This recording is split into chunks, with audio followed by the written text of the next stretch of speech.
Welcome all and all to another edition of Talk That Tech.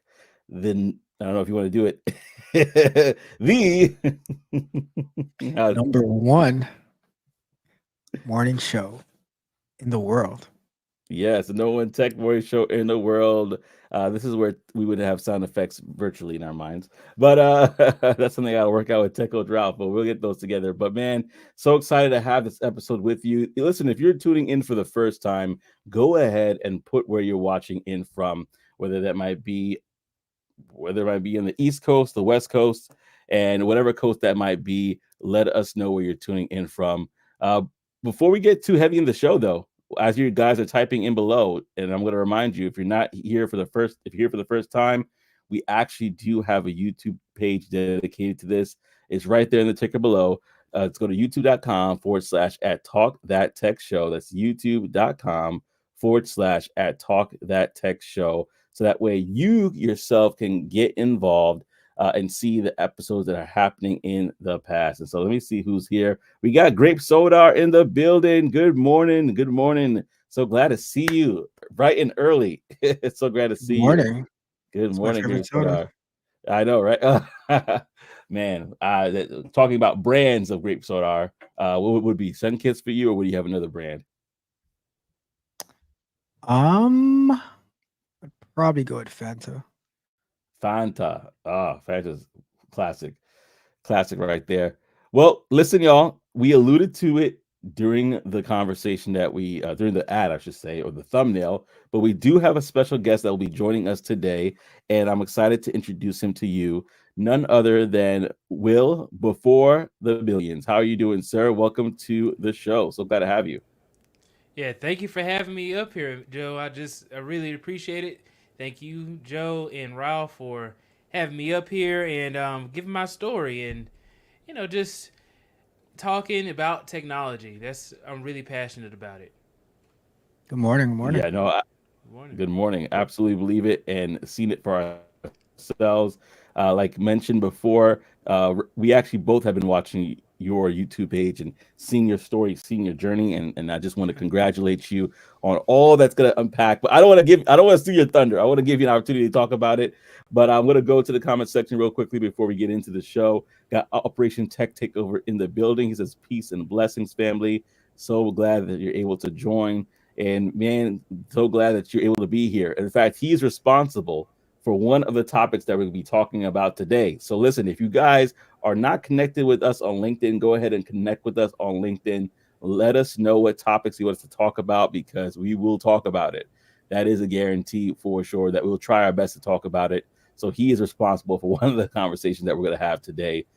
There are a few things I want to touch on before we kind of get rolling into the show. First and foremost, hearts, prayers, and well wishes are for those that are affected by Hurricane Milton. I mean, it was back to back. You have Helene and then you have Milton. And so, if you are, I don't know if you want to give any status updates on your end because you are in the Sunshine State. But man, from the news, it looks terrible, brother. How are things going on your end of the world?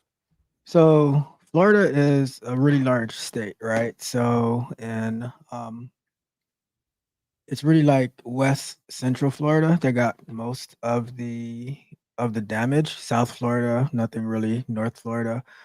North Florida probably has some remaining stuff from Hurricane Helene, although it wasn't as bad for them as it was for like the North Carolina, Georgia areas. But it's really, and it could have been a lot worse down here. But at the last minute, the hurricane shifted south just a little bit, and it got a less populated area than if it was to get a direct hit to Tampa. So, but yeah, it's gonna take some time for them to recover a lot of damage and property loss and stuff like that. I heard the death toll is growing too. Last I Yeah. heard, so but it's still not as bad as it was. It has been for Helene. So, but yeah, Yeah. that's where we're at right now. Yeah, and I know that you're in Peach Country there, BDB. Were you at all, or anybody you know, were affected by Hurricane Helene or anything that was going on at that time? Yeah, unfortunately, I had a few friends who got trapped. They were traveling in North Carolina. The president of Technologists of Color, he gave his story of him and his family being stuck in their car Wow. for like two days or something. but Wow. they were able to kind of find safety, and their insurance helped them out, and they were able to, get back home safely. So I'm thankful because that's a really close friend of mine, and then also, even like in Atlanta, a lot of people's like lights went out, and people like it may be like something that you expect, but a lot of people depend on their lights, and you know people who are sick or people who have like medical issues and stuff like that, it can really affect them. So yeah, definitely. I've been affected by it, by like the lights and everything like that. But I do know some people who were actually like heavily affected by it. Wow. And speaking about medical, you mentioned, keeping that in mind, we actually have somebody here. OTTO says, keep my mother in your prayers, family. She had a stroke last night and in the hospital right now. So we definitely will. I will definitely pray for your mother, and we'll definitely continue to keep me in the loop, man. You know where to get me at. So keep me in the loop about that for sure. Mustard Seed Productions, thank you so much for jumping and joining us on Instagram, y'all. So thank you so much for coming in and being part of the show. It's gonna be a very special one. So yeah. With that being said, I just wanted to kind of I'm looking at everything, and I think it might be a good time to kind of segue into just checking in with everybody's weekend. Obviously, Operation Tech take over your weekend. Unfortunately, you had the situation happen. But how was everybody's weekend in general? Yeah, man.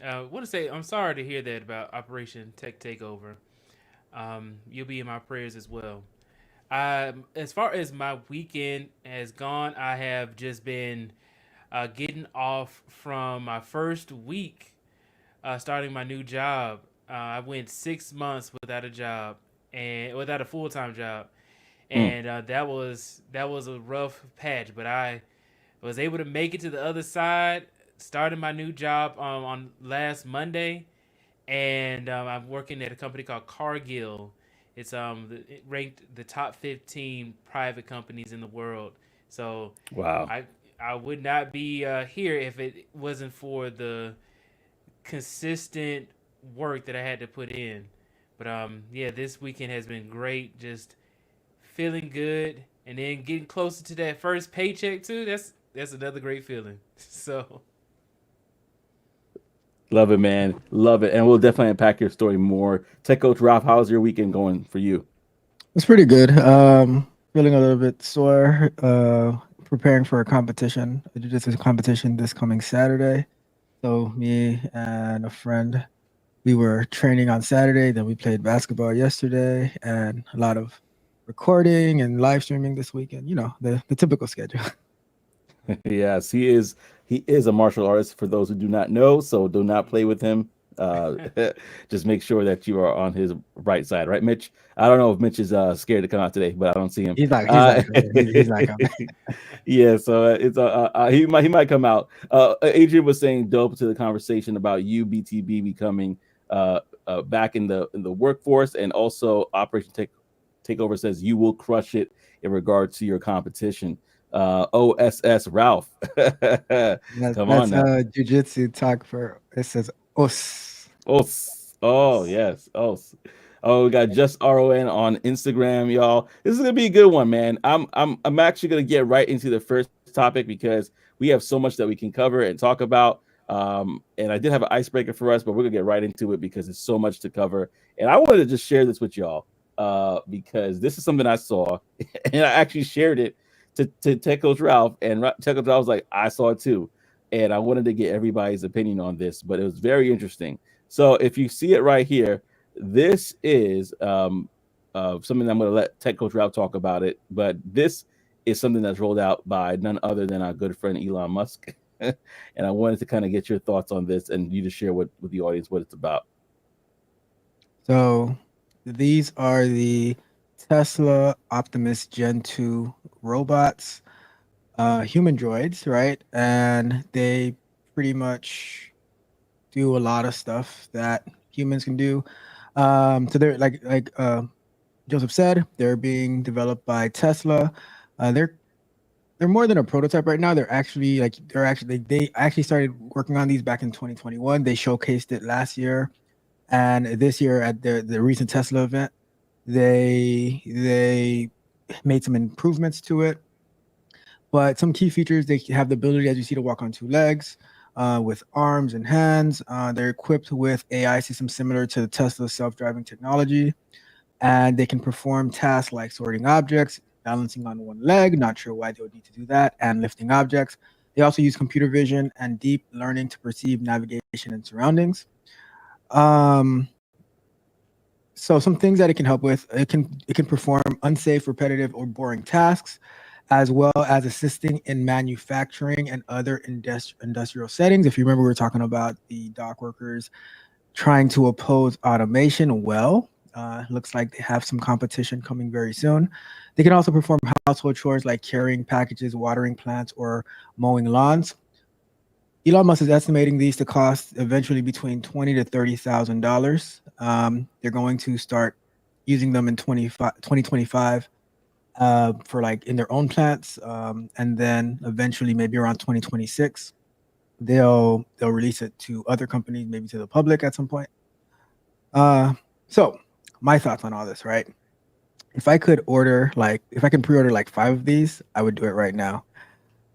And and it's interesting when I hear like it's so funny like when I hear women talk about this like yeah I want like 5 because I'm they're gonna have them do this and that right but like we're like oh no I'm afraid of them I don't want to but me I'm like I'm already creating my task list for my robots to do because if they can mow the lawn, if they can clean the house, and people like oh my god they're gonna take over, they're gonna attack us. I'm like man, um if you can alleviate other stuff so I can work on like put out if I can life even more because the robots are helping me, come on Joseph, like don't threaten me with a good time. That's all I gotta say. Yeah, before I say anything, I'm gonna pass it to before the billions. What is your thoughts on this? Yeah, man. Have you seen the memes of Tesla and iRobot? I mean, it's really interesting because you do see a lot of the parallels. What they say is uh art imitates life or life imitates art, right? Because they were saying like they had the Tesla Optimus bot, like Optimus, right? Like Autobots. But then also it looks just like Sunny from iRobot, if you've ever watched that movie. Yep. Um, Overall, I mean, I think it's cool that we have the ability to be able to have robots and stuff.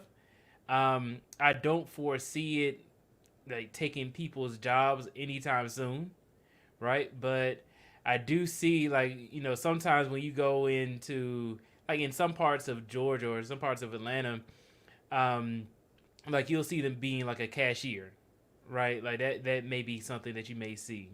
Mm-hmm. um, and just like really one of those like minimum wage type of tasks, but nothing like thinking like nor like construction. I haven't seen that yet, so I think we have a long way to go before it actually becomes like a big issue. That's a good point. Yes, in Atlanta, I did see videos of that where you basically go into the mall and they're right there ready to serve you as a cashier. I definitely believe along the lines of it actually becoming something that we might see a decade from now, uh, in more integral roles. Believe it or not, in my opinion, based off of the conversations that I'm having with others and other forms of technology that are coming out. So, of course, we have this as one iteration, but I'm also seeing things where technology wise, they're looking to also for transportation. We talked about the whole shipping yard, having automated robots that can move things along from shipping to train. There's so many different things that are coming out that people are working on that what's life going to look like in the next 15, 20 years. I'm not. I won't be surprised if there is like a maid service that is typically all robots that are coming out to clean your house, or to do your grass. Uh, it's getting pretty quickly to places that we didn't see. Now with this, of course, rolling out, it's gonna probably take some time, but again, I'm not surprised if in 15, 20 years we do see services that are built around robots like this. They don't take off days. They don't complain. They get the job done, right? That's the way I'm thinking about it. But I want to go to the comment section real quickly because we got Mitch in the building.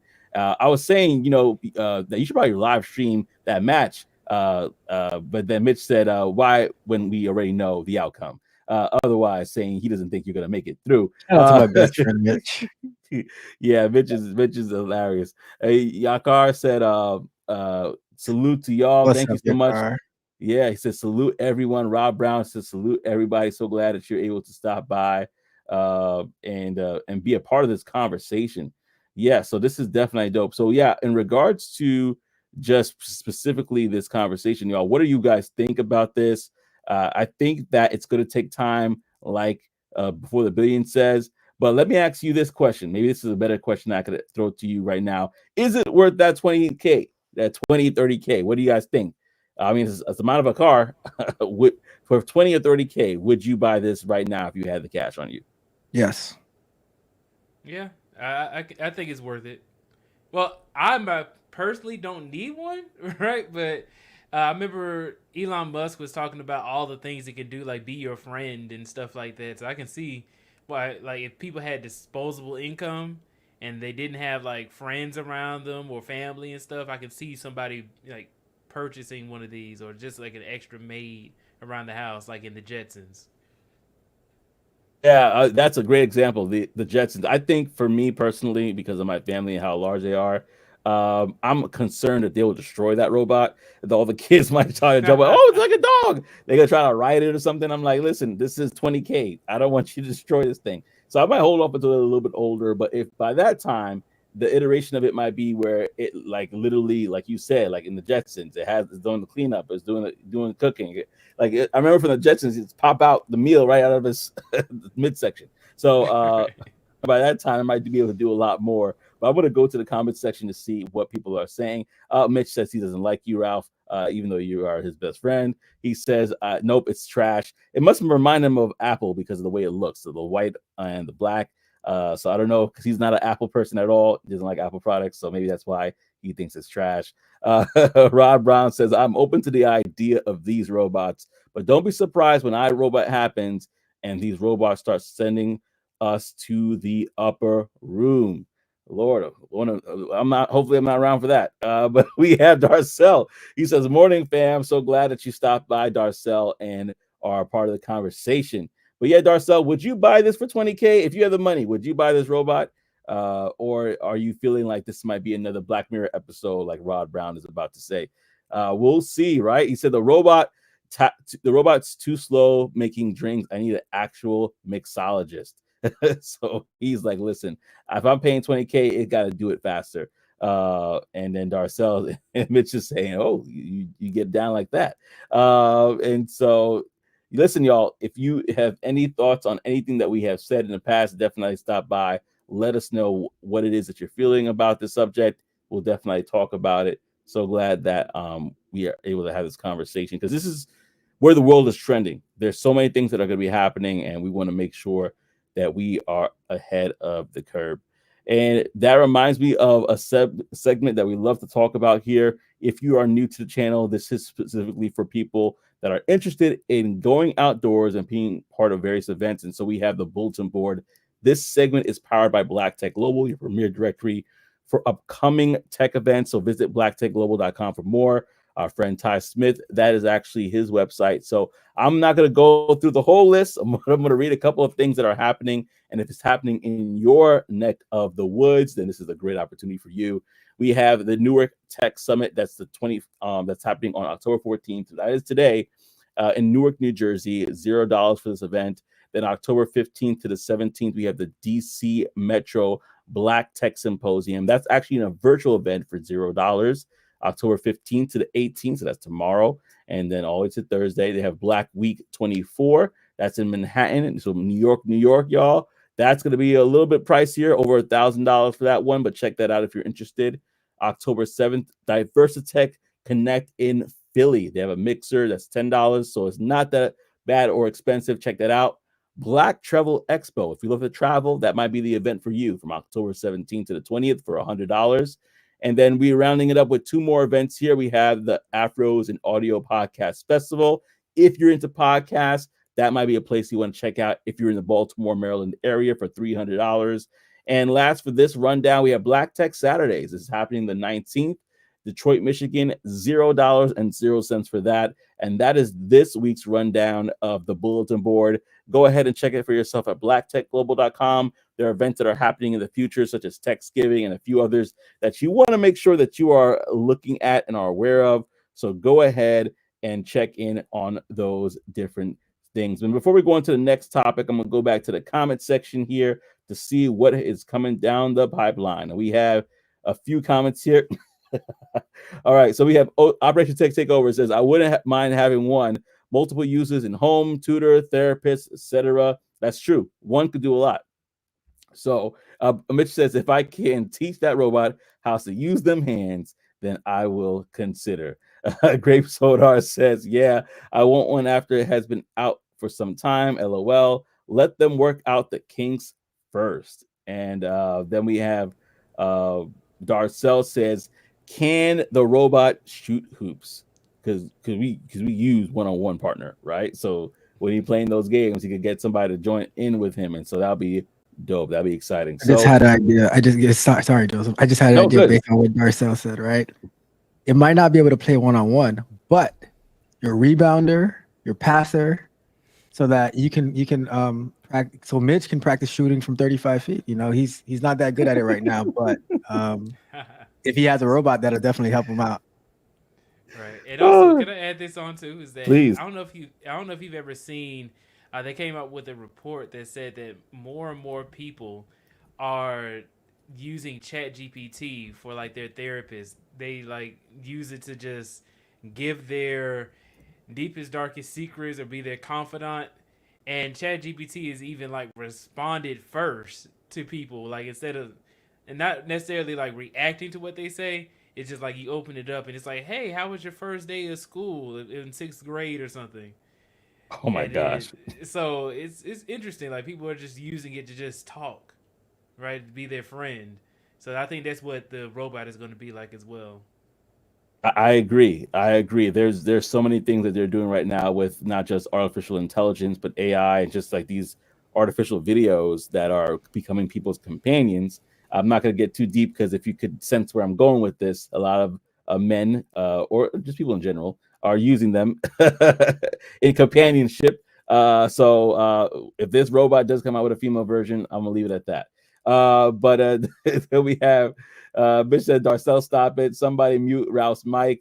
Can hear you, but not listening. Don't worry, this is the normal procedure between Mitch. It keeps the show alive. But yeah, love it. I love it. And so with that being said, man, I want you guys to lock in, stay tuned, because we have Before the Billions on with us. We have Tech Coach Ralp as a guest. I forgot to mention this, but didn't want to get too much detail about our normal co-host Trey. He had to take care of some personal things, so he's not here today, but he is with us in spirit. And so if you can let Trey know below his well wishes, you know, I would love to see him on the next episode, which he plans to be on. I wanted to share this conversation with you, this topic, because again, scouring the internet, I did stumble upon something that I thought was very interesting. And it actually was on LinkedIn this time, not Instagram, where there's this story. I don't know if you've seen it, but if you have seen it, then great. You know what I'm talking about. And if you have not, then great. We're about to talk about it. But I-XRAY. I-XRAY. I mean, actually, Before the Billions, have you stumbled onto that story about I-XRAY at all? Or Ralph? Yeah, I have stumbled across it, man. It was really interesting to see how innovative it is, but also scary at the same time. I haven't stumbled across it yet. I just wanted to wait to see what it's about and give my comments in real time. Well, let me say this. In my line of work, this is something that is very interesting, because one of the things that we are supposed to do is build rapport with people. So these glasses right here help you do that by facial recognition. So it recognizes a person's face. It basically takes from various databases, whether it's from social, like they have any sort of situation in the past. It just draws from all these different various sources in order to kind of say who their name is, where they're from, things like that. So as you see this video in the background, he actually meets somebody in the subway and says, "Hey, aren't you X, Y, and Z person from this, and this, and this? Oh, I remember you. Not really. This was staged, by the way, but just using the example of what was actually presented to him, he was able to build rapport right away. Same thing with this person right now, who was a person that wrote an article that he said he read. And he was able to say, "Hey, aren't you that person that wrote this article? And is this your name?" And I read that article, da da da, which is, I guess, the truth because he's reading it right now in front of his mind. But he's able to, obviously, the guy's like, "Hey, yeah, let's go on the train, let's talk some more." In sales, in technology sales, our job is to build that sort of rapport. But oftentimes we kind of forget people's names. So imagine going into a setting, or I would say going into like a trade show, or even going to a conference, and you're like, "Hey, I remember speaking to you. We talked about X, Y, and Z. Here it is." Or a brand new person, you'd be like, "Hey, you're da da da da da. You did da da da da da. It's such a pleasure to meet you." Off the rip, you have built amazing rapport with that person. However, where everything that could be a positive, there is also this negative side. So I'm going to dive into the story real quickly to kind of draw more people into this conversation. But I-XRAY is a project that was developed by Harvard student AnhPhu, Nguyen, and Caine, Ardayfio, demonstrates the potential for misuse of smart glasses, right? So the AI technology could be a violation of privacy. I think in some cases it is. But here are some key points about the development. Basically, the system utilizes Meta's Ray-Ban smart glasses to stream video to Instagram, use AI to detect faces in the video stream, search the internet for matching photos and information, and retrieve personal data and from public databases. So this is where it's like, okay, is it a privacy thing if it's public? And then display the gathered information on a smartphone app. So you basically can look down and see that information right in the palm of your hand. So the retrieved data can include name, addresses, all right, phone numbers, and even partial social security numbers. That's where it gets kind of crazy for me. But the students were able to demonstrate that with this app, they're able to identify dozens of Harvard students without their knowledge, approach strangers and engage them in conversation using retrieved information, and revealing personal details to subjects such as home addresses, parents' names.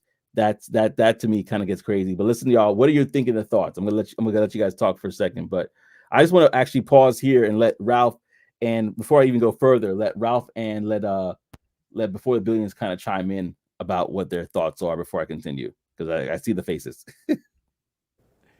Yeah, man. I have a lot of thoughts about this, because I work as a data engineer, so I get access to a lot of information, and this really shows that making sure that your stuff is private. Like I was a victim of identity theft at one point during my job search, and because I gave out like a partial of my social security number to a recruiter, or who I thought was a recruiter, and to see that somebody could just look up your partial social security number, from their glasses and do whatever they want with it. Or, you have kids who, are put up on social media as well. So there's a lot of things where, like this is a new innovation that could be helpful, but then also we have to understand that it can be serious as well. Another thing I think about the glasses is actually pretty cool though. Like the point that you said about building rapport with people. I go to a lot of networking events, and sometimes it's hard to remember everybody's name. So it would be good to be able to remember people's name too. So that way you can kind of get more opportunities. And also, show that, hey, I remembered you from such and such, and then I know this about you. So that way it's easy for you to be able to break the ice for people who may not be as extroverted. They can, they know something about the person already, so it's easy for them to kind of like make those connections. But yeah, also I wanted to ask you this too. I wonder if this would help people in dating. Like, oh, you already can look up their favorite color without having to ask. Oh, magenta? Yeah, here we go. Right. I'll Oh do you man. one better. I'll do you one better as far as the dating part, right? You can look up and see like, do I even want to talk to this person or not? Right? Mm. criminal record what's comes on their up. Instagram profile? What's on their Facebook? Like, I don't know. I'm gonna pass on this one. I'll say this as well, though. The thing with like all of these things is they're neither good or bad. It's when you people talk about it, it's what the intention of the people who obtain the technology are going to be using it for.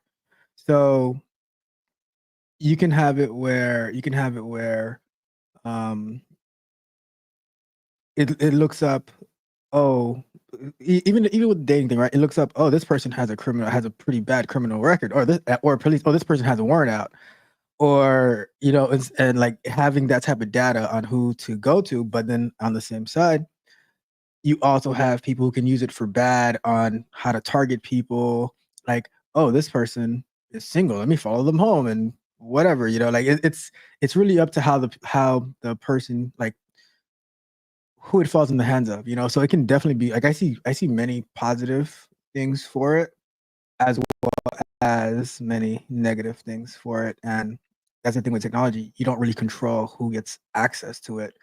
You only like, it's only after the fact of whether it's being used for good or bad, that's when you see all the consequences behind it.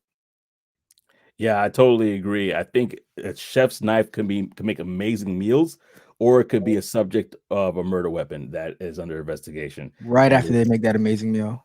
after right after they make the amazing meal, is it tomato sauce or something else? Like it's Did one he of those things. clean it off?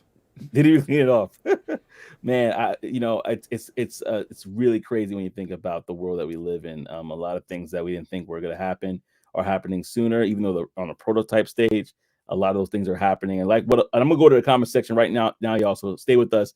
But we're just gonna finish up the conversation regarding this and the privacy issues. Basically, regarding what the current privacy regulations are, they're sufficient enough to protect against AI misuse. Uh, that's a question, right? The answer is likely not.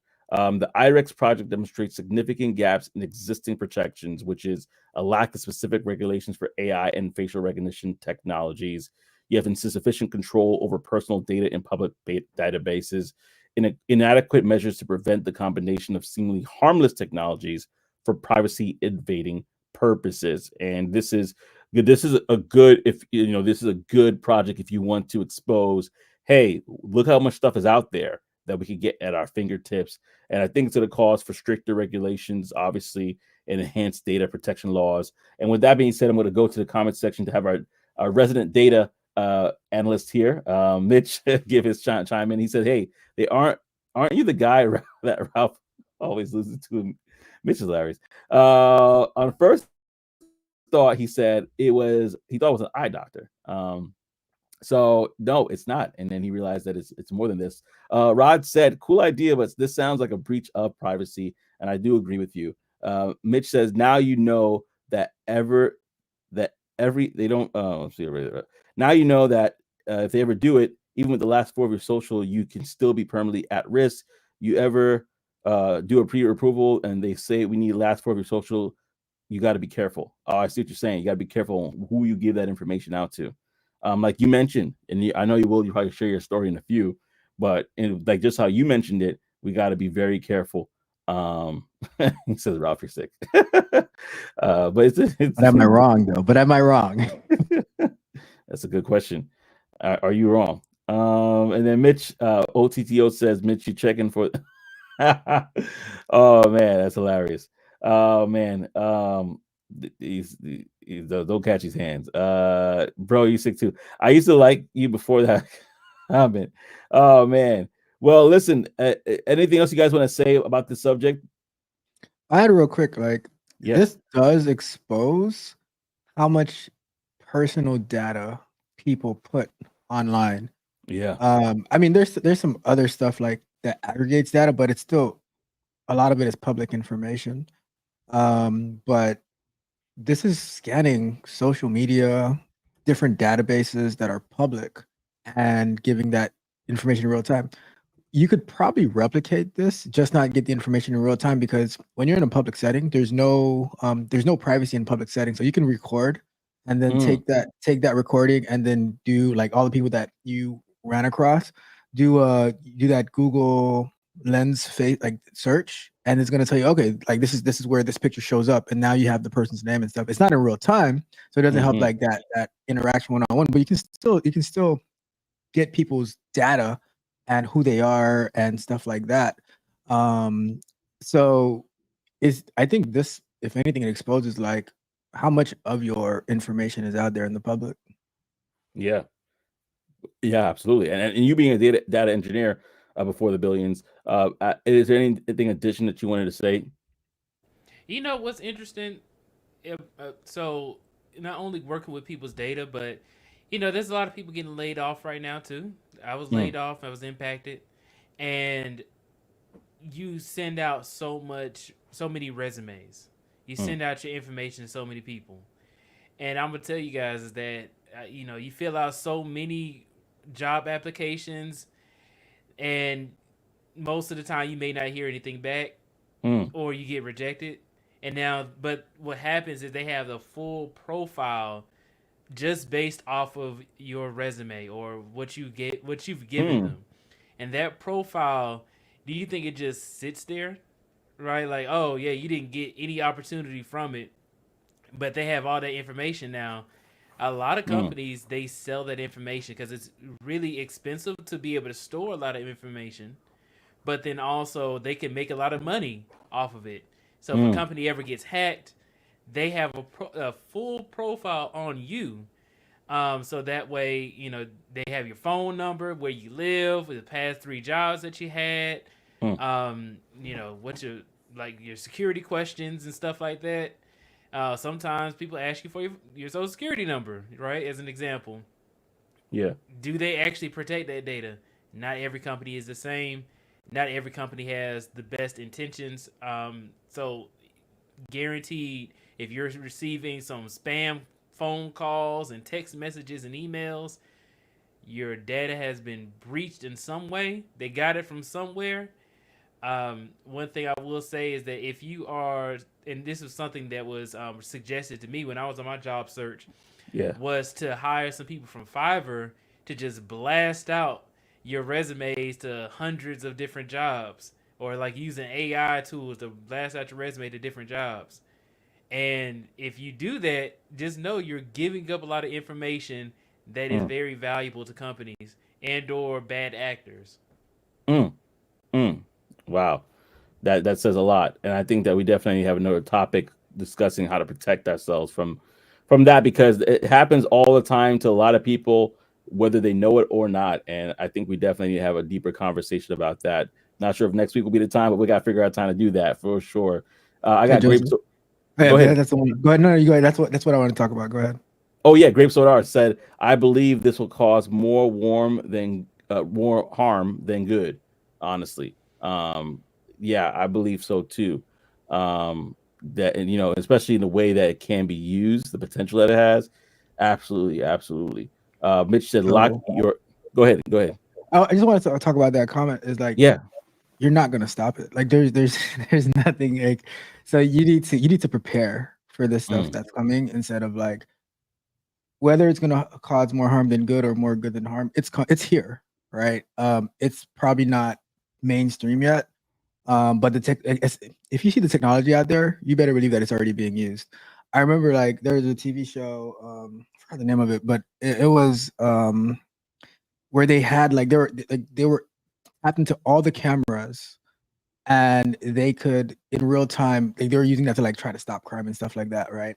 But it's just like it's already here. So you just gotta prepare and adapt and make the use of the technology, because you're either gonna get harmed by it or you're gonna protect yourself against whatever is coming as best as you can. But like it is what it is. Like because they're already stealing credit without this type of stuff. Like or not credit, but like your information without this stuff.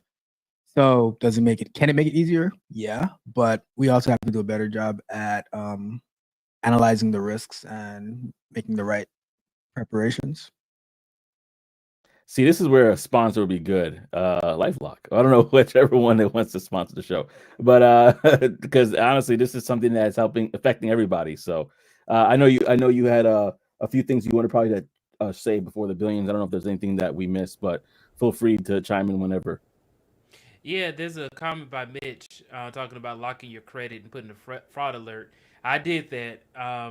You can go to the three credit bureaus, TransUnion, Equifax, and Experian, and they all allow for you to lock your credit. So that way, even if they do get your social security number for whatever reason, they can't do anything with it. Like you can go to like a car dealership, try and get a car, and then they'll say, "Oh, can you unlock your credit first, so that way I can go forward." So yeah, they offer that for free, so you don't necessarily need to pay for anything, but there are other tools out there. Yeah, and Mitch said a lot of people's information are on the dark web. Uh, and yeah, it's terrible. Grape Soda even said it's awful how predators can be more strategic about how they want to attack someone. So scary to think about it, you know. And yeah, absolutely, definitely a scary world. He's like, I'm dumb, not dumb. Mitch says. He says, no free promos, right, Ralph? Don't forget the secondary ones like Lexus, Nexus, and others. In regards to just protecting yourself. Yeah, I think it's a really good conversation. Again, I think one that we definitely need to have for sure. So we gotta probably do this. We gotta run this back, guys, because there's a lot of things. If we could, find some more resources for people, information. Obviously, you guys have it. What would you actually? Let me ask this right now, since we're right here. What would you recommend for somebody who says, "Hey, man, I'm on the job search. I've been putting out applications. You mentioned locking security. What can I do because I need to get a job? The way the market is right now, and I want to make sure that I'm protecting myself." Yeah, just being intentional with where you give your resume, because really you're supposed to tailor your resume for the job that you're trying to get, right? Not that you have to tailor every single one, but you have to have, like, just like I said, a profile, right? I'm a data engineer, so I'm going to be applying for data engineering roles with a specific skill set in, like, whatever, like if you're in cloud, like, hey, I've used these cloud products. So you have to be intentional, because not every company will look at your resume and say, hey, this is a good match. So spraying and praying doesn't work, right? It's a waste of time, and it gives a lot of information out. Trust me, because I've done it and I didn't get any opportunities from it. But I think that more so leaning on your network, like how I would always suggest people, that's a better return on investment than you ever receive spraying and praying or just applying online for a whole bunch of different jobs. If you reach out to your network, you already know who the person is. You probably have some rapport built up with them. And this can, even if you are a new grad college student, reach out to some of your professors. Reach out to some of the people you went to school with. They may have connections, right? So yeah, that's what I would say. Look for apprenticeships as well if you are somebody without that much experience, right? And guaranteed, there's probably gonna that opportunity that you're looking for is probably gonna come from somebody in your network. Yeah, I agree. I agree. No longer should we underestimate our network. And if we are underestimating it, maybe it's not strong enough. We need to build that up so that when the time comes, we can reach out to the right people and nurture those relationships. I want to throw this one your way, Tech Coach Ralph, because I know you coach people regarding their resumes as well. What do you say about this comment from Mitch about people should not put their addresses on there? I agree. Well, wanted to hear your thoughts. Yeah, I agree with that. I think you put the city or area that you're in, but don't like back in the days when you would when you had like the paper resumes and you would like go into a physically into a place and put in your resume, then that makes sense. So they can know like where you're at. But that's always local. But now where it's like the global marketplace, there's no need to it. Just put the general vicinity of where you're at, and even like maybe I think also putting in your LinkedIn profile helps a ton with that as well. It's where you don't have to put like your exact address because nobody really needs to know that. I also say this like with what BTV was talking about.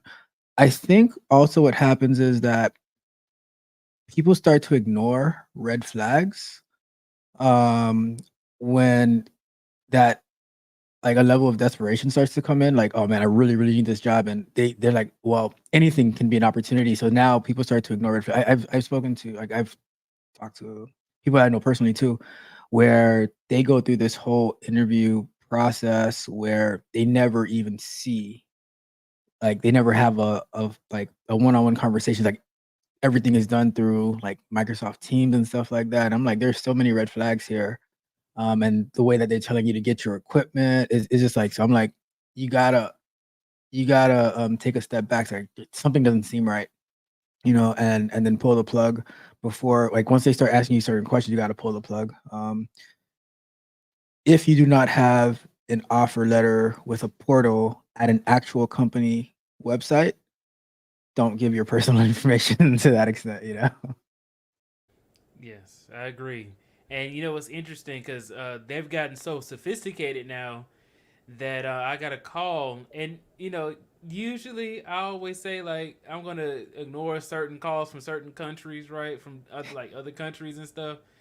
But I got a call one time, and then an email, and got on the call with this guy. He said, "Hey man, I see that you're looking for a job. I kind of need you to, like, if you want this job as a contract position, if you want to apply for this job, I need you to do a few steps for me." And he kind of like started walking me through some steps. Like, hey, I'm gonna send you an email. You got to fill out this like form. And then, okay, I filled out the form of like my experience and stuff like that. And I was like, wait a second, there's some missing fields right here. Like, is it supposed to be like that? He's like, yeah, don't worry about that. So I was like, okay, filled out some of the forms. And then he's like, okay, well, by the way, I need you to like respond to this other email that says I give you my consent to be represented. So I said, okay, I've seen that before.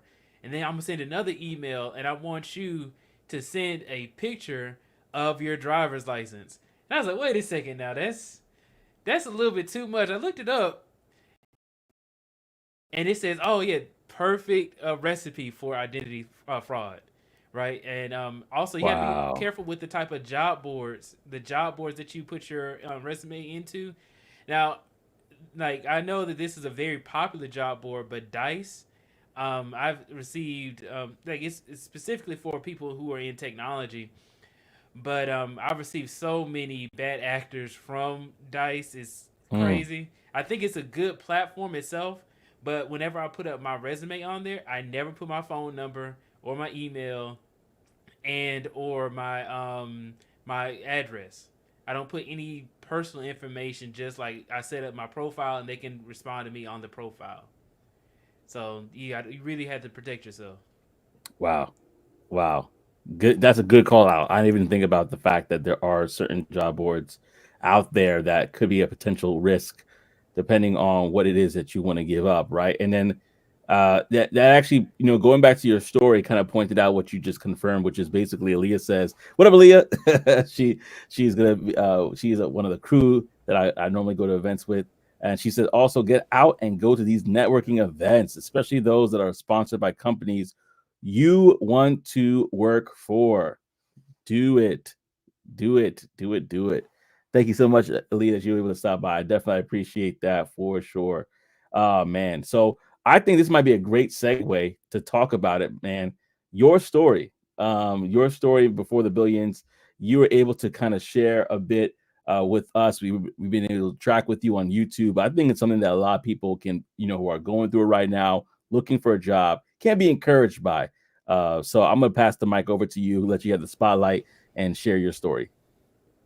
Yeah, man, I appreciate that because, it was it's an interesting story how it started. I mean, most recently I have been on a job search. Right, I used to work at a company called USA, and a fantastic company. It's Fortune 500 staffing agency, and that's where I got a lot of experience as a data engineer.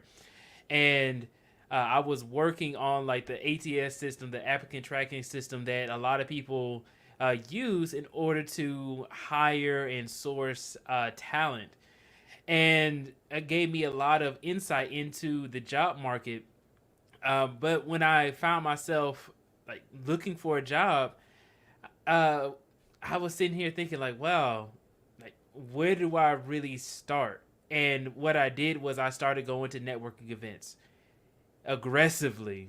I went to so many networking events, so many different conferences, and I got opportunities to go all the way across the state, all the states, to go to like Google Cloud Next in Las Vegas earlier this year. I went to conferences like Blacks in Technology. I went to so many different ones, and I just like kept meeting more people. And even when I went to like other states, I started recognizing some of the same people. And I knew that it was going to be a better return on investment than just applying online. I made a video recently talking about how a form is just a formality.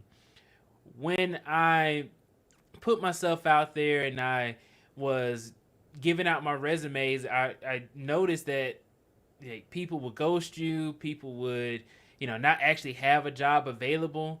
You would go through a full interview process. I went through like 3 interviews at one company, and like I met the whole team, applied for the job and everything, and then they ghosted me and never heard back from them. Right. So, I'm sure that a lot of people are running into that type of issue. But the way to counter that is just to always stay active. I started to speak to small businesses with my own company before the billions, and I started doing consulting just to keep myself, active and have something on my resume. And that helped me out because I'm like, hey, I have a skill set, and I thought of myself as a business entity as opposed to just like a professional or just as a employee. I said, hey, I am somebody who provides data engineering services as opposed to just somebody who is just looking for a job. So when I started getting contracts with small businesses and startups, then that helped me to make a little bit of income while I was looking for that full time role to have a main income to take care of a lot of the bills. But I recently just got a job. I got the offer through me in my network. Somebody connected with me, and I put out a lot of content of videos and pictures of me talking about my journey and setting up myself to improve my skills, improve my network. And they really appreciated that, even to the point where they say, hey, I just saw your post about you talking about professional and personal development and business strategy. I feel like that's a fantastic post. I want to see if you want to interview for this job that we have coming up. Um, I feel like I know you, and that led to me actually landing the role that I have now as a data engineer. I've gotten featured in articles. I've been featured in uh, tech boot camps and the Black Genius Academy, which is a Google initiative with Tech Equity Collective and Career Karma. I have also done interviews with Business Insider, and I've been featured in Forbes BLK. Throughout this job search journey, I have gotten so many different opportunities like keynote speeches, so many different things I've been able to attain since I started this journey, and I cannot stop. Since the ball is rolling now, I can't stop. I have to keep going, and I'm thankful for my team and thankful for my community and my network. So I just want to say, and also thank you to Joe and Ralph for having me up here as well. I think that me being able to give my testimony of how I was able to get a job could potentially help a lot of other people as well. So just remember that if you are looking for a job right now, the form is a requirement for you to be able to get the job. But if somebody tells you to just apply like everyone else, just know that you're going to be competing with everyone else. And the best way to get an edge on the competition is for somebody to say, I want to hire you. And how do you get that? By building rapport with either the decision maker, the hiring manager, or somebody like a recruiter who can advocate for you. So that's what I have to say for my story.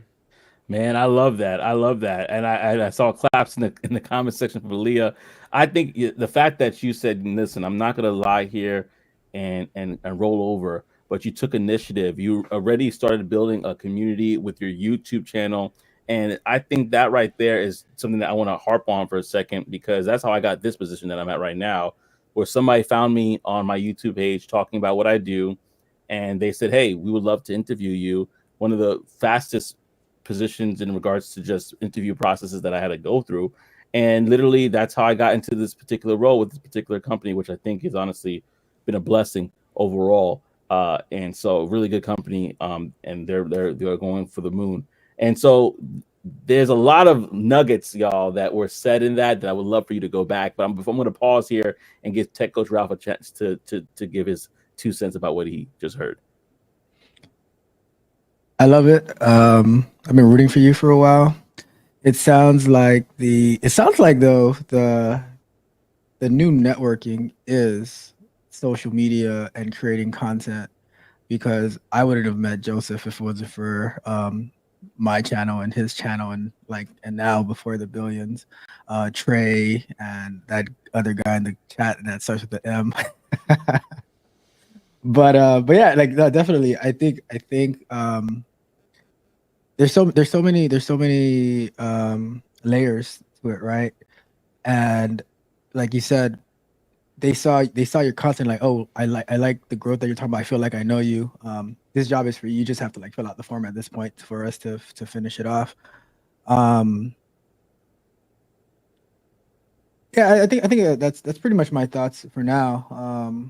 Yeah, I think it's awesome though. I keeping like putting out the information, your journey, it helps a lot. Maybe with my channel that might not help me. I think the opposite. I mean, the way you break down things, the way you learn on screen, Tech Coach Ralph, it's inspiring. And for somebody who's technical, who wants somebody that's technical as a QA engineer, they're like, oh yeah, he's a guy because he actually knows what he's doing. Because I can see him do it in real life. So so keep doing what you're doing, man. I just want to encourage everybody uh to just keep take a moment to go back to what was just said. Take those notes right there, and I'm going to listen back to myself and really kind of say, hey, am I doing these things? Can I do these things better? Because I really your story is so inspiring, and I think that a lot of people need to hear it. And I know obviously you can go to your channel before it's at Before the Billions on YouTube, right? Yes, sir. So youtube.com/ at Before the Billions. So you could you can see his journey and how it unfolded and see all that's going on.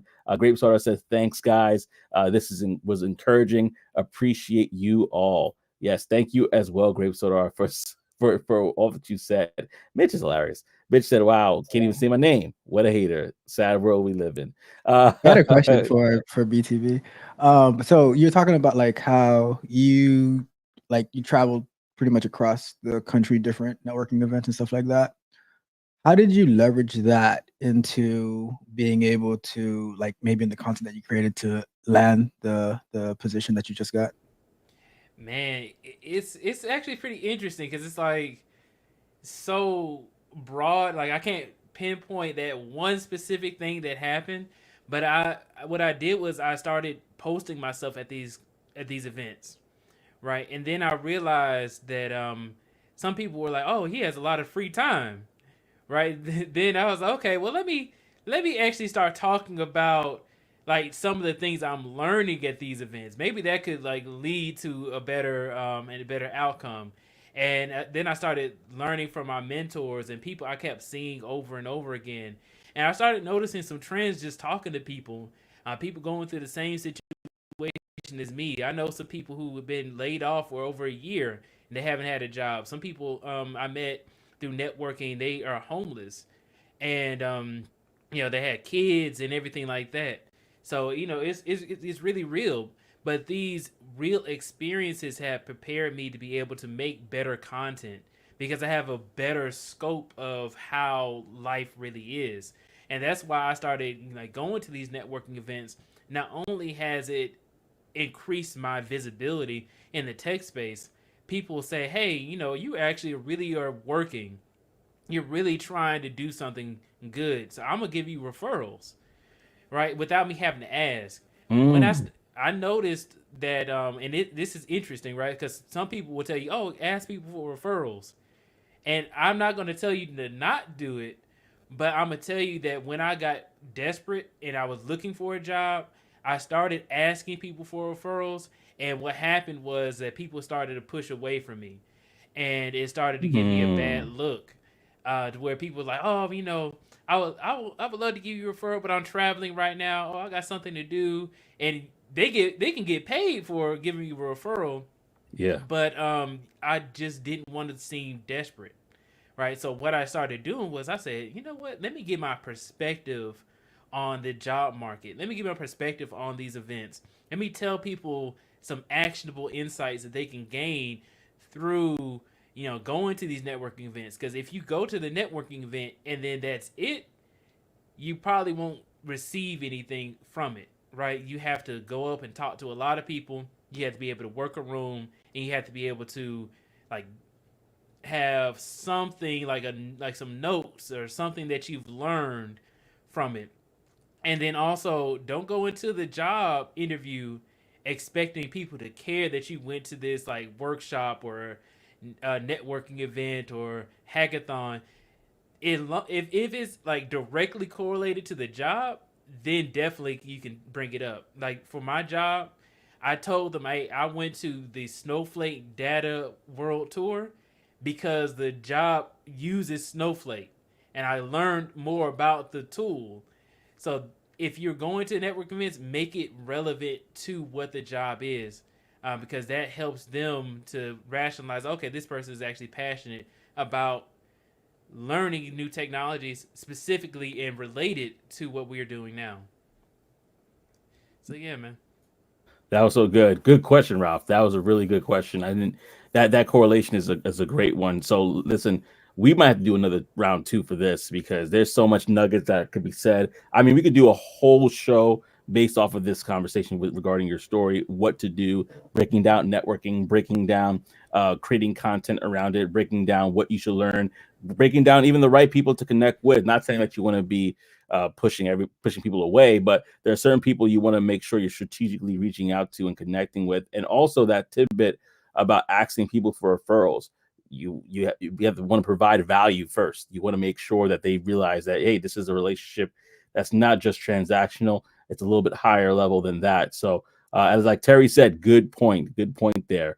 The Really good. thing, Go ahead, the thing brother. with referrals is that like you're asking someone to put their name on the line at their company for you, and if they don't know you well enough, you're like, "Well, I don't want to put, I don't want to like mess up my credibility at my company." So that like even me, I'm real hesitant to for referrals, but I won't. I'll just tell them like no, but I'm not gonna be like, oh, I'm traveling and stuff like that. But it's like for me, I have to know somebody personally. I need to know how they work, their work ethic, and all that stuff. Like, all right, I trust you to work with. Pretty much, you're inviting them to work with you. So those are the things like I'm always thinking about when I'm meeting different people and stuff. Yeah, And man. Mitch right on time says, sounds like Ralph gaslighting. He not giving referrals. Uh, I told you I know that guy. LOL. Well, listen, hey, he has a reason behind it, so I'm not mad at him for that. Oh man, but as we're wrapping the show, I wanted to say thank you everybody for staying with us and rocking with us. This was an excellent show, great time, a great conversation, and I want to just wrap up with one of our favorite segments within the show, which is our famous Brown Box Special. So if you're not familiar, Brown Box Special is a story about someone that either got let go, quit, or fired from their job. And we are using this as therapy for ourselves. So we could laugh at their pain, we could sympathize, we could empathize, we could even be upset on their behalf for what they experienced, but also to normalize the fact that this does happen to us all. If we have not experienced it, it's probably coming your way, maybe, but hopefully not. But yes, this story is from Kurt of BuzzFeed. Actually, many years ago, we hired a line cook that had a decent amount of experience. He started on steak night. The first steak was undercooked. Refire, undercooked again. On his third try, the steak was undercooked. Fourth try, the cow was still mooing when it came off the grill. The front house manager goes to the head chef and tells him to kick the cook off the line, so he does. His new job was to replace me on the saute station. The first order he got there was a side of asparagus, so he put the asparagus into a hot pan and added enough oil to deep fry them. Not making this stuff up here. He turned on the stove. Oil escaped and hit the flame and started a fire. He went to grab water, and if not for my head chef saying, stopping him and stealing the cup, we might have had a bigger fire. Just like that, gone. It turned out all of his previous jobs were places, but his supervisors were just friends who lied. Total time of employment, 3 hours.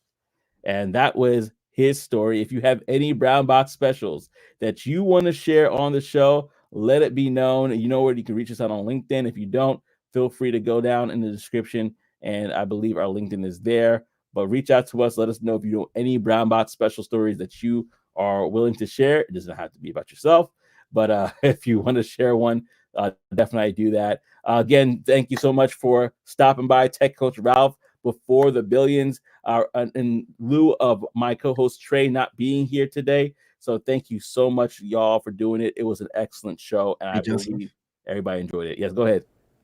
What the story didn't tell you is that it was Mitch that gave the referral. It was Mitch that gave the referral. He was one of the supervisors. Oh, Mitch. I'll wait a little bit for Mitch to respond to that because his trigger fingers will be moving. He's like, "Ralph, you better catch these hands the next time. I'm in the Sunshine State." But yeah. Oh man. So yeah, that's another question right there. So now those supervisors are. He said, "Grow up." Mitch said, "Grow up." He said, "Grow up." I did not refer this man to start a fire in the kitchen. But that shows you though, because now those supervisors will probably be looked at as like, you just referring anybody. Yeah.